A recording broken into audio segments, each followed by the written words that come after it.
Hello students, this is our lecture number 2 में मैंने आपको कराया था atoms, molecules, atomic number, mass number, electron, proton, neutron. ये सब मैं आपको लेक्चर नंबर 2 में करा चुकी हूँ। तो चलिए करते हैं आज अपना नया काम शुरू। तो आज हम पढ़ेंगे आयंस क्या होते हैं, आयंस कितने टाइप के होते हैं। उसके बाद हम एटम्स जो हमने पढ़े थे उन एटम्स के हम मास नंबर, एटॉमिक नंबर, ये सब हम आज लर्न करने वाले हैं। तो चलिए शुरू करते हैं अपना लेक्चर। तो सबसे पहले हम बात करेंगे कि आयंस क्या होते हैं। What is ion? आयन क्या है? इट इज एन एटम और ग्रुप ऑफ एटम्स। आयंस क्या है? ये या तो कोई एटम होगा, या तो कोई परमाणु होगा, या फिर ये परमाणुओं का समूह होगा। कैसा समूह? Carrying some charge. ऐसा समूह है आयन, एटम्स या फिर ग्रुप ऑफ एटम्स का, परमाणु या परमाणुओं के समूह का। ऐसा जो है ये आयन होता है जो क्या करता है? कैरिंग सम चार्ज, जो कोई ना कोई चार्ज क्या करता है?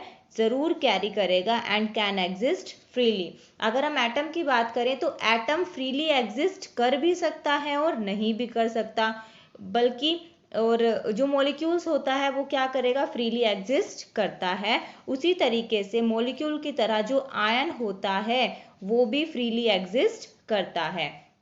तो आयन क्या हुआ? ऐसा एटम या फिर एटम का ऐसा ग्रुप जो कोई ना कोई चार्ज कैरी करे, आइदर पॉजिटिव चार्ज और नेगेटिव चार्ज। आयन या तो पॉजिटिव चार्ज होते हैं या फिर नेगेटिवली चार्ज होते हैं। अगर एटम के ऊपर पॉजिटिव चार्ज लगा हुआ है तो भी वो आयन है, और अगर एटम के ऊपर नेगेटिव चार्ज लगा हुआ है तो भी वो क्या है? आयन है। जैसे यहाँ पे आप देख रहे हैं, यहाँ पे ये सोडियम के ऊपर पॉजिटिव चार्ज है, क्लोरीन के ऊपर नेगेटिव चार्ज है। दैट मीन्स ये क्या है? सोडियम का आयन, और ये क्या है? क्लोरीन का आयन। अब आयन जो है वो 2 टाइप्स के होते हैं। First one is अनायन and second one is cation. Ion 2 तरीके के होते हैं। फर्स्ट क्या है? अनायन एंड सेकेंड क्या है? केटायन। तो अनायन क्या होते हैं? Negatively charge atom. अनायन क्या है? मेन पॉइंट नेगेटिवली, जिसके ऊपर क्या होगा? नेगेटिव चार्ज होगा। तो ऐसे आयन को हम क्या बोलेंगे जिसके ऊपर नेगेटिव चार्ज है? अनायन। एग्जाम्पल के लिए क्लोरीन है। और केटायन किसको बोलेंगे हम? जिसके ऊपर पॉजिटिव चार्ज होगा। जिसके ऊपर नेगेटिव चार्ज है उसको हम बोलेंगे अनायन, जिसके ऊपर पॉजिटिव चार्ज है उसको हम बोलेंगे केटायन। अब यहाँ देखिए, सोडियम के ऊपर पॉजिटिव चार्ज है तो ये क्या हुआ? सोडियम का केटायन। अगर पॉजिटिव चार्ज है तो हम क्या बोलेंगे उसको? सोडियम का केटायन। और नेगेटिव चार्ज है तो क्या बोलेंगे? क्लोरीन का एनायन। दैट मीन्स अगर पॉजिटिव चार्ज है तो केटायन, अगर एटम के ऊपर नेगेटिव चार्ज है तो एनायन। That's it. क्लियर है? चलिए नेक्स्ट की तरफ चलते हैं। यहाँ देखिए, अब मैं आपको 1 से 20 तक एटम, एटम के नेम्स, एटम के सिंबल्स, एटम का मास नंबर, एटम का एटॉमिक नंबर, कितने प्रोटॉन्स हैं, कितने न्यूट्रॉन्स हैं और कितने इलेक्ट्रॉन्स हैं, उनका जो है नोटेशन कैसी होती है, रिप्रेजेंटेशन कैसी है, और उनकी इलेक्ट्रॉनिक कॉन्फ़िगरेशन, इन सब के बारे में हम आज पढ़ेंगे। तो चलिए शुरू करते हैं। सबसे पहले जो हमारा एलिमेंट है दैट इज हाइड्रोजन। हाइड्रोजन का सिंबल क्या है? H। हाइड्रोजन का एटॉमिक नंबर 1, हाइड्रोजन का मास नंबर 1। पहले हम यही 4 कॉलम को पूरा रीड करेंगे, उसके बाद आगे के 4 को जो है कॉलम हम करेंगे। तो सबसे पहले है हाइड्रोजन। हाइड्रोजन का सबसे पहले सिंबल क्या है? H, atomic number 1, mass number 1। मैं आपको पहले ही बता दूं, आपको ये जो एलिमेंट्स हैं इन एलिमेंट्स के सिंबल, उनका एटॉमिक नंबर, उनका मास नंबर लर्न होना चाहिए। अगर आप केमिस्ट्री में अपनी कमांड बनाना चाहते हैं तो आपको सबसे पहले ये तो एटलीस्ट आपको लर्न होने चाहिए। सेकंड है हीलियम। हीलियम देखिए अब क्या है? हीलियम का हीलियम का सिंबल क्या है? He। सिंबल के बारे में एक बात सुनिए, जब भी आप किसी भी एटम का सिंबल लिख रहे होंगे, आप एटम लिखें या मॉलिक्यूल लिखें, तो आप क्या करोगे? फर्स्ट लेटर हमेशा बड़ा होगा, सेकंड लेटर हमेशा स्मॉल लेटर होगा। दैट मीन्स स्मॉल ABCD में होगा। जैसे यहाँ पे भी आप देख रहे हैं HE, H क्या है यहाँ पे कैपिटल और E क्या है स्मॉल। वैसे ही आपने सोडियम भी देखा हुआ होगा, सॉरी, ठीक है। तो क्या रहेगा, फर्स्ट लेटर हमेशा बड़ा रहेगा और सेकेंड लेटर क्या रहेगा, स्मॉल रहेगा। जैसे हीलियम आपको लिखना है तो आप ऐसे ही लिखोगे। अगर आपने हीलियम ऐसे लिखा तो ये भी गलत है, और आपने हीलियम जो है, इन केस आप हीलियम को इस तरीके से अगर लिख रहे हो तो ये भी क्या रहेगा, गलत होगा। मैं दोबारा बता रही हूँ, आपको हीलियम की जो रिप्रेजेंटेशन है वो ऐसे देनी है।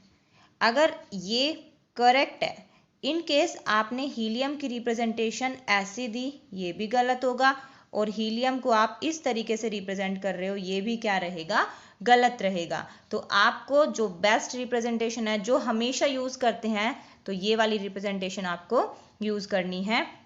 उसके बाद इसमें आपको कर्सिव राइटिंग भी नहीं यूज करनी। कर्सिव राइटिंग कैसे, अब आप कई बार क्या करते हो, कुछ बच्चों को हैबिट होती है लिखने की, वो कैसे लिखेंगे, इसको इस तरीके से लिख देंगे HE, तो ये रिप्रेजेंटेशन नहीं यूज करनी, आपको सिंपल यूज करना है HE।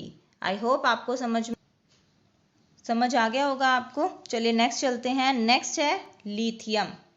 लिथियम का जो सिंबल है वो क्या है, Li। यहाँ पे भी देखिए L कैपिटल है और I स्मॉल है। Atomic number 3, mass number 7। Beryllium Be, first letter capital, second letter small. Atomic number 4, mass number 9। Next boron, symbol क्या है B, atomic number 5, mass number 11। Carbon का सिंबल है C, capital C, atomic number 6, mass number 12। Nitrogen का symbol है symbol है इसका N, atomic number है 7 और mass number 14। Next oxygen, symbol है O, atomic number 8 and mass number 16। Next है फ्लोरीन। फ्लोरीन का सिंबल क्या है, capital F, atomic number 9 and mass number 19। Next neon. Neon का जो सिंबल है Ne, आप देख रहे होंगे Ne, N कैपिटल और E स्मॉल। जो भी दो लेटर का जो रिप्रेजेंटेशन होगी ना, जो सिंबल दो लेटर का होगा, वहां पे हमेशा ही ऐसा होगा कि फर्स्ट लेटर तो कैसा रहेगा, कैपिटल रहेगा, और सेकंड लेटर कैसा रहेगा, स्मॉल रहेगा। ठीक है, तो सोडियम देखिए, सोडियम का क्या है Na, atomic number 11 and mass number 23। Magnesium, magnesium का सिंबल क्या है Mg, first letter capital, second letter small. Atomic number कितना है 12 एंड मास नंबर कितना है इसका 24। नेक्स्ट देखिए, मैग्नीशियम के बाद एल्यूमिनियम। एल्यूमिनियम का सिंबल क्या यूज किया है Al, first letter capital, second letter small and atomic number 13, mass number 27। Silicon, capital S, I small, S capital, atomic number 14, mass number 28। Phosphorus, atomic number कितना, इसकी representation जो इसकी notation है वो क्या है, capital P, atomic number 15, mass number 31। Same as it is sulphur. Sulphur का symbol क्या है S and atomic number 16, mass number 32। Chlorine, Cl, C capital, L small, atomic number 17, mass number 35। Argon, argon का क्या है symbol Ar। आपने अगर note किया हो तो क्या हो रहा है, फर्स्ट लेटर हमेशा capital and second letter always small. तो ऑर्गन का एटॉमिक नंबर कितना है 18 and mass number is 40। Potassium, potassium का क्या है सिंबल K, एटॉमिक नंबर कितना है 19 एंड मास नंबर कितना है 39। नेक्स्ट कैल्शियम, कैल्शियम का एटॉमिक नंबर, कैल्शियम का सिंबल क्या है, Ca, atomic number 20, mass number 40। यहाँ पर सबका आपने एक चीज देखी होगी कि कुछ के तो एटॉमिक नंबर जो है वो डबल हो रहे हैं, जैसे 16 2 ज़ा 32, 8 2 ज़ा 16, 20 2 ज़ा 40, लेकिन सबका ऐसा नहीं होता है। इस चीज का आप थोड़ा ध्यान रखना। 14 2 ज़ा 28 यहाँ पे भी डबल हो रहा है, 12 2 ज़ा 24 यहाँ भी डबल हो रहा है, 10 2 ज़ा 20 यहाँ भी डबल हो रहा है, लेकिन हर जगह पे डबल नहीं हो रहा। फिर भी आपको इसको अच्छे तरीके से जो है याद रखना है। चलिए अब हम आगे बात करते हैं। अब देखिए हम यहाँ पे हमने इनका एटॉमिक नंबर, मास नंबर हमने पढ़ लिया। कल मैंने आपको डेफिनेशंस कराई थी। वो डेफिनेशन क्या थी कि अगर मैं एटॉमिक नंबर की बात करूँ तो एटॉमिक नंबर क्या होता है, the number of proton present in an atom. एक एटम के अंदर जितने भी प्रोटॉन होते हैं वही क्या कहलाता है, एटम का एटॉमिक नंबर। क्या बोला, एटम के अंदर जितने भी प्रोटॉन होते हैं, एक परमाणु के अंदर जितने भी प्रोटॉन होंगे वही क्या कहलाएगा, उस परमाणु का एटॉमिक नंबर। तो अगर मैं हाइड्रोजन की बात करूं, हाइड्रोजन का एटॉमिक नंबर क्या होगा, बताइए आप। हाइड्रोजन का एटॉमिक नंबर देखिए, हाइड्रोजन का एटॉमिक नंबर कितना है, 1। एटम के अंदर बात कर रही हूं, एटम की, नॉट आयन। एटम के अंदर जितने इलेक्ट्रॉन्स होते हैं, एटम के अंदर जितने इलेक्ट्रॉन्स हैं वो हमेशा किसके इक्वल होंगे, प्रोटॉन्स के। ये रिप्रेजेंटेशन मैंने आपको लास्ट लेक्चर में कराई थी। ये इलेक्ट्रॉन की रिप्रेजेंटेशन है और ये प्रोटॉन की रिप्रेजेंटेशन है। एक एटम के अंदर क्या रहेगा, एक परमाणु के अंदर क्या रहेगा, इलेक्ट्रॉन्स जो हैं वो प्रोटॉन के क्या रहेंगे, इक्वल रहेंगे। एटम में आप इलेक्ट्रॉन्स बोलो या प्रोटॉन्स बोलो तो सेम ही बात है। तो यहां से आपको पता लग गया होगा कि हाइड्रोजन के अंदर कितने प्रोटॉन हैं, हाइड्रोजन के अंदर प्रोटॉन्स हैं 1। हाइड्रोजन के अंदर प्रोटॉन कितने हुए, 1। क्लियर है कैसे आया 1। नेक्स्ट देखिए आप हीलियम के अंदर बात करते हैं। हीलियम के अंदर कितने प्रोटॉन हैं, तो हीलियम के अंदर प्रोटॉन पता करने से पहले आपको हीलियम का एटॉमिक नंबर पता होना चाहिए, क्योंकि जो एटॉमिक नंबर होता है वही तो क्या होता है, नंबर ऑफ प्रोटॉन होता है। एटॉमिक नंबर और कुछ नहीं है। एटॉमिक नंबर की डेफिनेशन है क्या, नंबर ऑफ प्रोटॉन्स। तो यहां से हम सीधा कह सकते हैं ना कि एटम का जितना एटॉमिक नंबर होगा उसके अंदर उतने ही प्रोटॉन्स होंगे और उतने ही एटम के अंदर इलेक्ट्रॉन्स होंगे। ध्यान रखना मैं बात कर रही हूं एटम्स की। एटम में तो इलेक्ट्रॉन जो है ना वो इक्वल होते हैं प्रोटॉन्स के, लेकिन अगर हम आयन की बात करें तो आयन में ऐसा नहीं है, वहां पे इलेक्ट्रॉन्स जो है वो प्रोटॉन्स के इक्वल नहीं होते। इस चीज का आप थोड़ा ध्यान रखना। तो यहाँ पे हीलियम का एटॉमिक नंबर कितना है, 2। दैट मीन्स हीलियम के अंदर प्रोटॉन्स कितने हुए, 2। लिथियम का एटॉमिक नंबर 3, तो लिथियम के अंदर प्रोटॉन्स या इलेक्ट्रॉन्स कितने हुए, 3। बेरिलियम का एटॉमिक नंबर 4, तो उसके अंदर प्रोटॉन्स कितने हुए, 4। ठीक है, ऐसे करके आप जो सबके लर्न कर लेना। जैसे सोडियम का एटॉमिक नंबर कितना है, 11, तो उसके अंदर प्रोटॉन्स भी कितने हुए, 11। ठीक है, अब हमें एक एटम के अंदर इलेक्ट्रॉन्स का भी पता लग गया और प्रोटॉन्स का भी। वापस रिमाइंड करा रही हूँ, एटम के अंदर प्रोटॉन्स इक्वल होते हैं इलेक्ट्रॉन्स के, और वो किसके इक्वल होता है, एटॉमिक नंबर के। आपको एक एटम का अगर एटॉमिक नंबर पता है ना, दैट मीन्स आपको एटम का प्रोटॉन भी पता है कितने हैं एटम के अंदर, और आपको एटम के अंदर कितने इलेक्ट्रॉन्स हैं वो भी पता है। अब हम बात करते हैं न्यूट्रॉन्स की, कि एटम के अंदर न्यूट्रॉन्स कितने हैं। न्यूट्रॉन का अब हमें बताना है, एटम के अंदर न्यूट्रॉन हम कैसे निकालेंगे। आपको कल मैंने लेक्चर में, लास्ट लेक्चर में मैंने आपको कराया था कि एटॉमिक मास क्या होता है। एटॉमिक मास की रिप्रेजेंटेशन ए थी ना। एटॉमिक मास क्या होता है, number of proton plus number of neutron.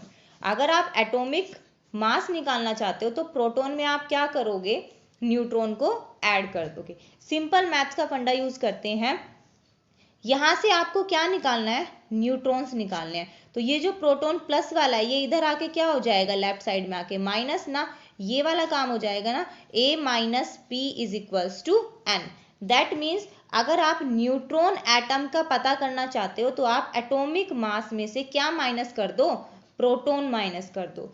आप अगर एटम का न्यूट्रॉन जानना चाहते हो कि एटम के अंदर कितने न्यूट्रॉन है, तो आपको करना क्या है, एटम का जो एटॉमिक मास है उसमें से माइनस कर दो जितने उसके अंदर प्रोटॉन्स है। सिंपल ये आपको यूज करना है। तो चलिए करके देखते हैं। हाइड्रोजन की बात करते हैं। हाइड्रोजन का एटॉमिक नंबर कितना है 1। हाइड्रोजन का मास नंबर कितना है 1। प्रोटॉन्स कितने हैं 1। हमें निकालने हैं न्यूट्रॉन। अभी मैंने आपको बताया कि अगर आप न्यूट्रॉन निकालना चाहते हो आप क्या करोगे, मास नंबर में से प्रोटॉन्स को माइनस कर दोगे। तो 1 - 1 क्या हुआ 0। दैट मीन्स हाइड्रोजन के पास कोई भी न्यूट्रॉन नहीं है। Next helium. हीलियम का एटॉमिक नंबर कितना है, सॉरी हीलियम का मास नंबर कितना है 4। एटॉमिक नंबर कितना है 2, या मैं कहूँ प्रोटॉन्स कितने हैं 2, या मैं कहूँ इलेक्ट्रॉन्स कितने हैं 2। तो मास नंबर माइनस इलेक्ट्रॉन या प्रोटॉन इज इक्वल्स टू क्या रहेगा, नंबर ऑफ न्यूट्रॉन्स। तो 4 - 2 इज इक्वल्स टू 2। फिर से लिथियम में भी आप ऐसे ही करोगे 7 - 3। तो इसके पास लिथियम के पास न्यूट्रॉन कितने हैं 4। 3 इलेक्ट्रॉन्स हैं लिथियम के पास, 3 प्रोटॉन्स है लिथियम के पास और 4 क्या है न्यूट्रॉन्स। बेरिलियम के पास क्या है, बेरिलियम देखिए, बेरिलियम का एटॉमिक मास कितना है 9 और इसके पास प्रोटॉन्स कितने हैं 4। तो न्यूट्रॉन्स कितने आए 5। कैसे निकाले, सिंपली आपको इस कॉलम को माइनस करना है इस कॉलम के साथ। मीन्स इस कॉलम में से आपको ये वाला कॉलम माइनस करना है। मास नंबर में से आपको प्रोटॉन्स माइनस करने हैं तो आपके पास क्या आ जाएंगे, न्यूट्रॉन्स आ जाएंगे। ठीक है, तो देखिए अब यहाँ पर आप एक बारी सारों को रिमाइंड कर लीजिए। ठीक है, ऐसे कैल्शियम की अगर हम बात करें तो कैल्शियम का एटॉमिक मास कितना है 40 और इसके पास प्रोटॉन्स कितने हैं 20। तो कैल्शियम के पास न्यूट्रॉन्स कितने हुए 20। ठीक है, अब हमारे ये चीज़ें हो चुकी हैं। अब हम चलते हैं अपने नेक्स्ट पर। ये लास्ट 2 कॉलम्स रह गए हैं अपने। ठीक है, एक ये वाला और ये तो इलेक्ट्रॉनिक कॉन्फ़िगरेशन है। तो देखिए इसको कैसे करेंगे हम।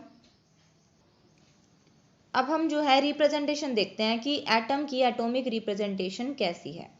हीलियम, लास्ट लेक्चर में आपको ये चीज़ बताई गई थी कि एटम की रिप्रेजेंटेशन कैसी है। अगर मैं सोडियम की बात करूं तो ये सोडियम का रहेगा सिंबल। मीन्स सबसे पहले आएगा एटम का सिंबल। लेफ्ट बॉटम कॉर्नर में क्या आएगा एटॉमिक नंबर और अपवर्ड में क्या आएगा, अपवर्ड कॉलम में यहाँ पे कॉर्नर पे क्या आएगा उसका एटॉमिक मास। तो यहाँ पे देखिए हाइड्रोजन, हाइड्रोजन इसके एटॉमिक नंबर कितना था 1, मास नंबर कितना था 1। तो ये क्या हो गई हाइड्रोजन की रिप्रेजेंटेशन। क्लियर है। हीलियम की देखिए अब ऐसे ही, हीलियम का भी एटॉमिक नंबर कितना है 2, मास नंबर कितना है 4। तो ये क्या हो गई हीलियम की रिप्रेजेंटेशन। लेफ्ट कॉर्नर 2 और जो है लेफ्ट अपवर्ड कॉर्नर 4। नीचे वाला क्या रहेगा, जैसे हीलियम है तो ये क्या है 2 इसका एटॉमिक नंबर और 4 क्या है यहाँ पे इसका मास नंबर। ठीक है, ऐसे ही और देख लीजिए। नाइट्रोजन का देख लीजिए, नाइट्रोजन का एटॉमिक नंबर कितना होता है, सॉरी नाइट्रोजन का एटॉमिक नंबर कितना है 7। नाइट्रोजन का मास नंबर कितना है 14। तो यहाँ से क्या हो गया नाइट्रोजन की रिप्रेजेंटेशन आप देख रहे हो, नीचे बॉटम में क्या है 7 और अपर क्या है ऊपर क्या है 14। And 7 14, this is mass number and this is atomic number. Clear है। तो ऐसे ही आप जो है इन सब की कर लोगे। आई होप आपको समझ में आ गया होगा। तो नेक्स्ट हमारा जो लास्ट टॉपिक रह गया है वो क्या है, इलेक्ट्रॉनिक कॉन्फ़िगरेशन। तो अब हम इलेक्ट्रॉनिक कॉन्फ़िगरेशन करते हैं। देखिए इलेक्ट्रॉनिक कॉन्फ़िगरेशन करने से पहले आपको एक फॉर्मूला लर्न होना चाहिए। उस फॉर्मूले की हेल्प से जो है आप इजीली इलेक्ट्रॉनिक कॉन्फ़िगरेशन कर सकते हो। फॉर्मूला क्या है 2n²। इलेक्ट्रॉनिक कॉन्फ़िगरेशन जब भी करनी हो तो आपको ये फॉर्मूला लर्न रखना है 2n²। यहाँ पर n क्या रिप्रेजेंट करता है, नंबर ऑफ शेल्स। क्या रिप्रेजेंट करेगा, नंबर ऑफ शेल। अब ये शेल क्या है, जैसे मैं किसी एटम की बात करूं, ये हाइड्रोजन का एटम है, ये हाइड्रोजन का एटम है, ये इसका क्या है न्यूक्लियस। ये जो मैं राउंड राउंड बना रही हूँ ना, दीज आर शेल्स। ये तो न्यूक्लियस है, ये के शेल रहेगी, L M N up to सोन ऐसे क्या रहेंगी शेल्स आगे बढ़ती जाएंगी। ठीक है, तो एन की वैल्यू क्या है, ये शेल्स ये चलती जाएंगी आगे। स्टार्टिंग होती है के से, के में के शेल का मतलब एन की वैल्यू 1, एल शेल का मतलब एन की वैल्यू 2, M शेल का मतलब N की वैल्यू 3, ऐसे ही L M N O आप N की वैल्यू जो है वो वेरी कर सकते हो। यहाँ पे मैंने लिखा भी हुआ है for K shell N is equals to 1, L shell N is equals to 2 and M shell N is equals to 3। अब बात करते हैं कि कितने मतलब एटम की इन शेल्स में इलेक्ट्रॉन्स कितने आने वाले हैं। हम बात करेंगे ये शेल्स जो हमने बनाई है ना, इन शेल्स के अंदर हम पुट करने वाले हैं इलेक्ट्रॉन्स को। इलेक्ट्रॉन्स क्या होते हैं? प्रोटॉन के इक्वल होते हैं। और प्रोटॉन क्या है? एटॉमिक नंबर, जो वो मैंने आपको लास्ट अभी कराया था। तो एन शेल की बात करते हैं। एन शेल में क्या रहेगा? यहाँ पे आपको के शेल की बात करते हैं। के शेल में क्या रहेगी? एन की वैल्यू 1 रहेगी। तो यहाँ पे आपने क्या करना है, इस फॉर्मूले के अंदर n की वैल्यू क्या पुट करोगे? 1। जैसे 2 इंटू 1 की पावर 2, तो क्या रहेगा? 2 इंटू 1 की पावर 2 क्या होता है? 1। तो आंसर क्या आया? 2। दैट मीन्स के शेल के अंदर कितने इलेक्ट्रॉन्स आएंगे? जब भी आप के शेल की बात करोगे ना, तो वहां पर इलेक्ट्रॉन्स कितने आएंगे के शेल में? 2। 2 से ज़्यादा इलेक्ट्रॉन नहीं आएंगे। हाँ, 2 से कम जरूर आ सकते हैं, लेकिन 2 से ज़्यादा इलेक्ट्रॉन्स नहीं आ सकते। अगर 2 से ज़्यादा इलेक्ट्रॉन्स आ गए तो हम क्या करेंगे? नेक्स्ट शेल में जंप कर जाएंगे।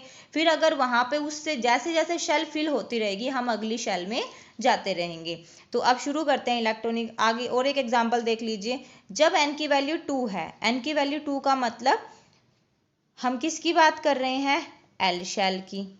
तो जब n की वैल्यू 2 है तो आप क्या करोगे? फॉर्मूले में n की जगह क्या पुट कर दोगे? 2। 2 की पावर 2 कितना हुआ? 4। 4 2 जा कितना हुआ? 8। दैट मीन्स L शेल के अंदर कितने इलेक्ट्रॉन्स आएंगे? L शेल के अंदर जो इलेक्ट्रॉन्स आएंगे वो आएंगे 8। क्लियर है? सेम एज इट इज अब हम शुरू करते हैं। थर्ड शेल के लिए भी कर लेते हैं एक एग्जाम्पल। हम अब बात कर रहे हैं M शेल की। M शेल में क्या रहेगी? N की वैल्यू 3। तो आपको इस फॉर्मूले के अंदर N की वैल्यू 3 पुट करनी है। तो क्या हो जाएगा? 2 इंटू 3 की पावर 2। 3 की पावर 2 कितना होता है? 9। तो 2 इंटू 9 दैट मीन्स कितने इलेक्ट्रॉन्स आए? 18। ठीक है, चलिए इलेक्ट्रॉनिक कॉन्फ़िगरेशन करते हैं वन बाय वन। सबसे पहले हम इलेक्ट्रॉनिक कॉन्फ़िगरेशन करेंगे हाइड्रोजन की। उससे पहले एक और चीज़ रिमाइंड करा दूं आपको। अभी हमने जो है शेल्स के अंदर देखा कितने इलेक्ट्रॉन आएंगे। के अंदर आएंगे 2, एल के अंदर आएंगे 8 और एम शेल के अंदर आएंगे 18। ठीक है, एक्चुअल में तो आते यही हैं, लेकिन 10th लेवल पे आपको क्या लर्न रखना है कि फर्स्ट शेल में आएंगे इलेक्ट्रॉन्स कितने? 2। फर्स्ट शेल में जो है 2 इलेक्ट्रॉन्स आएंगे, सेकंड शेल में 8, थर्ड शेल में 8। मीन्स आपके लिए फिलहाल क्या रहेंगे? फर्स्ट शेल में 2 आने के बाद आगे जो है आप 2 इलेक्ट्रॉन्स 8 इलेक्ट्रॉन्स जो है फिल करोगे। फर्स्ट में क्या रहेगा? फर्स्ट शेल में 2 रहेंगे और बाकी में क्या रहेंगे? 8 इलेक्ट्रॉन्स रहेंगे। बिकॉज वो ना आगे जाके चेंज हो जाता है। आगे ना आप ब्लॉक्स पढ़ोगे, आप जब बड़ी क्लासेस में जाओगे 11th 12th में, तो ब्लॉक्स आते हैं वहाँ पर। SPDF जो पीरियोडिक टेबल है वो ब्लॉक्स में डिवाइड होते हैं। SPDF 4 ब्लॉक्स होते हैं, तो वो वहाँ जाके पढ़ते हो। 10th लेवल के लिए वो काफ़ी जो है हाई लेवल का हो जाता है, इसलिए आपको जो है ये फॉर्मूला लर्न रखना है 288 वाला। ठीक है, इलेक्ट्रॉनिक कॉन्फ़िगरेशन करते हैं। सबसे पहले हम इलेक्ट्रॉनिक कॉन्फ़िगरेशन करेंगे हाइड्रोजन की। तो हाइड्रोजन का एटॉमिक नंबर Z से रिप्रेजेंटेशन होती है। हाइड्रोजन का एटॉमिक नंबर कितना था? 1। तो हम शेल्स में फिल करना इलेक्ट्रॉनिक कॉन्फ़िगरेशन, और कुछ नहीं, शेल्स में फिल करना ही है। तो के सबसे पहले एलिमेंट इलेक्ट्रॉन्स जो आप फिल करोगे वो के शेल में फिल करोगे। तो के की वैल्यू कितनी है? 1।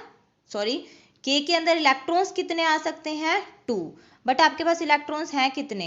1। तो आपने यहाँ पे 1 पुट कर दिया। तो यहाँ पे ये क्या हो गई? हाइड्रोजन की इलेक्ट्रॉनिक कॉन्फ़िगरेशन। सेकंड चलते हैं हीलियम की। हीलियम के देखिए एटॉमिक नंबर कितना है? 2। तो उसके अंदर फिल करते हैं के। एल शेल है तो के शेल के अंदर कितने आ गए? 2। अब इसके पास 2 ही इलेक्ट्रॉन्स थे, वो 2 तो फिल हो गए। ठीक है, तो ये हीलियम की इलेक्ट्रॉनिक कॉन्फ़िगरेशन हो गई। नेक्स्ट देखिए लिथियम। लिथियम का एटॉमिक नंबर कितना होता है? 3। 3 है तो मतलब हमारे पास 3 इलेक्ट्रॉन है। 2 इलेक्ट्रॉन तो आ गए के शेल में। अब 2 से ज़्यादा के शेल में नहीं आ सकते, वो मैंने आपको अभी बताया था। तो हम कहाँ चले जाएंगे? अगली शेल में चले जाएंगे। तो एल शेल के अंदर कितना इलेक्ट्रॉन रह गया आपके पास? एक ही तो रह गया।